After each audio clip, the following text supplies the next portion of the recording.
Hello there, Sev here from Three Counties Motorhomes, and welcome to the video guide on the Nord Elettronica NE154 control panel. Now, this is a very simple control panel to use. It's not super common, but it is found in quite a few vehicles, but it is very easy to use, and I'm going to show you how. This video guide is only going to cover the sort of surface level functions, what the buttons do, and so on, and what the information it provides is telling you. For any more detailed troubleshooting and things like that, please do consult the instruction manuals for your vehicle or for this panel if you have them. And yeah, any of that sort of stuff is beyond the scope of this video. Otherwise, let's get into it. So the first thing we're going to want to do is to turn the panel on. And as you can see at the moment, there's nothing on the screen. This control panel is off. So to turn it on, we simply press the power button, which is this one to the right hand side over here. And if you look, actually, you can see all these buttons have symbols. It's quite confusing, but each button has a corresponding symbol. So this button here, we have two symbols. We have a battery and a power button. So there's always a primary and a secondary function. This one, it's for checking water tanks, but it can also be used for accessing the menu and acting as an enter key. This one here is for the water pump, but it's also for going back or cancelling information. This one is for turning on interior lights and for going down, and this one is for turning on other lights and for going up. So very simple and easy to understand. Now, what we have here now is the control panel on. You can see some information on the screen. Let's turn on some lights. So if I press this one on this vehicle, the front lights or these main sort of dome lights here have come on. And if I press this one here, we get, I believe that's turned on the awning light on the outside on this particular vehicle. So we've got some lights in here now. Makes it a little bit easier to read the panel at the top there. Now, if you wanted to, the control for the contrast or the contrast on this display can be controlled from the back of the panel. So you do need to remove the panel to control that. But on here, we can see the date. And this little symbol here shows we're plugged into mains electric. We can see the time. We can then see the internal and external temperatures if you have those sensors fitted, and they're not on this vehicle. So we've covered these two buttons. We have lights and awning light. We then have water pump. So we press that to turn on the water pump. Now these two buttons here are for checking battery and water tanks. So if I press this button here once, we get to see the fresh water tank capacity. If I press it again, we get to see the waste tanks. And I believe on a single waste tank vehicle, S2 is going to be the one that will register your waste tank level.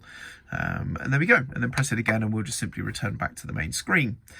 This one here will do the same, but for battery voltages. So if I press this, we get to see the habitation and vehicle battery voltages. These are both on charge at the moment. It looks like this particular vehicle is split charging because those are strong charging voltages.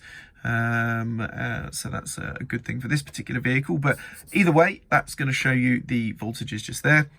And then I press again. There we go. And we go back to the main screen.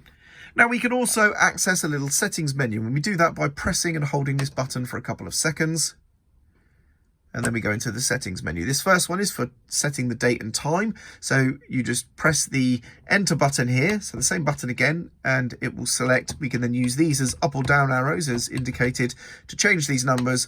Press the enter button to go through and change each number in turn as you see fit. Press the C button here to come back out of the editing sort of mode.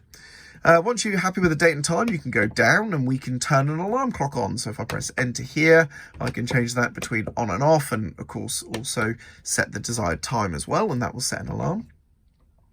If I go down to the next page, we can choose whether we have alarms for our water tanks. So this will sort of alert us when the levels get sort of worrying levels. So it'll be when the S1 tank is getting, or the fresh tank is getting low, and also when the waste tanks are getting full. It's when that will trigger alarms. So you can turn those on or off as desired.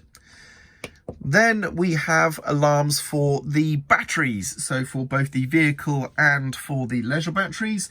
This will give us an alarm if the vehicle battery goes below 11 volts or the habitation battery goes below 10 volts. It will give us an alarm, so you can enable or disable that if you so wish.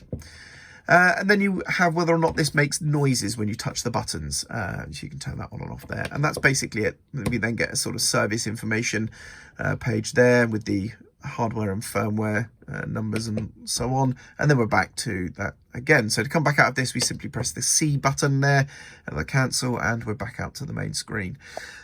And that's pretty much it. Now to turn the panel off, we press and hold, and that's going to turn the panel power off completely. There we go.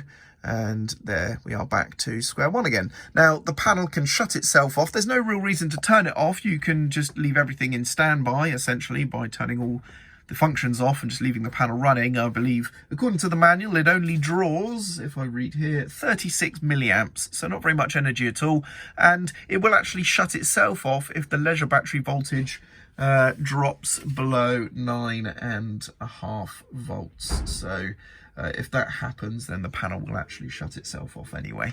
But that's how you would turn it off manually if you so wish.